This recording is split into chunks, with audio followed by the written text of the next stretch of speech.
कहिलेकाहीँ मलाई पनि अचम्म लाग्छ 35-40 सालदेखि यो बर्बाद देशलाई लुटिसकेको छ यी नेताहरूले। जोसँग आफ्नो घर थिएन त्योसँग अहिले घर छ काठमाडौँ, पोखरा, विभिन्न ठाउँमा। जसको क्षमता बोर्डिङ स्कुलमा पढाउने थिएन तिनीहरूले आफ्नो छोराछोरीलाई लन्डन, युके कहाँ पढाइरहेछ हैन। यतिसम्म चुसेको छ देशलाई, पुरै खोक्रो बनाइसकेको छ। केही छैन देशमा, बर्बाद भइसकेको छ हैन। न कुनै नियम छ, कुनै सिस्टम छ हैन, कुनै छैन, केही छैन। गरिबको लागि त झन् केही छैन। त्यो देशलाई, यतिसम्मको बिग्रेको देशलाई, यतिसम्म डुबेको देशलाई, यतिसम्म ऋणमा डुबेको देशलाई 3-4 महिनामै लन्डन, अमेरिका बनाइदिनु पर्यो। अजीब लाग्छ के। टाइम दिनुस् न, टाइम दिनुस्। 5 सालको लागि या सब काम गर्न दिनुस् हैन। काम गरे पो बन्छ त। एउटा सानो घरमा 50 लाख लोन भएपछि त्यो लोन सदाउनको लागि सालौं साल लाग्छ,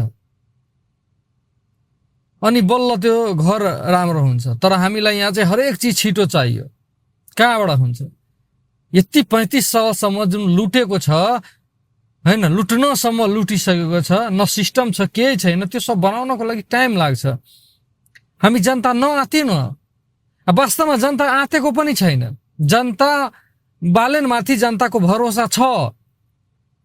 तर यहाँ समस्या के छ? जसको खाना चलिरहेको थियो त्यही झोलेको कार्यकर्ताहरू, जसको खाना यही राजनीतिबाट चलिरहेको थियो, तिनीहरूको राजनीति बन्द भएको छ। तिनीहरूले नै विरोध गर्ने हो के, भ्रम छर्ने हो। हामीले काम गर्न दिनुपर्छ के। र पार्टी भित्रै अहिले विभिन्न किसिमका चलिरहेछ जस्तो लागिरहेछ। जस्तै राति नै स्टार्ट आएको थियो बालेनको हैन। कहिलेकाहीँ एक्लो पनि हुन्छ र यो पहिलाचोटि होइन, पहिला पनि भएकै हो। बालेनलाई साथ दिने मान्छेहरूको त्यहाँ कमी छ।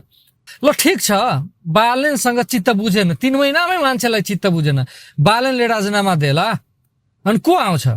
रवि आउँछ।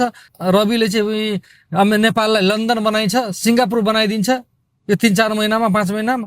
हुँदैन भाइ, हामी बर्दाश्त गर्नु। त्यो रविलाई पनि यो झोलेहरूले हैन, यो भ्रष्टाचारी चोर देशद्रोहीले उलाई पनि फेरि यसरी टर्चर दिन्छ, यसरी नै हटाइदिन्छ।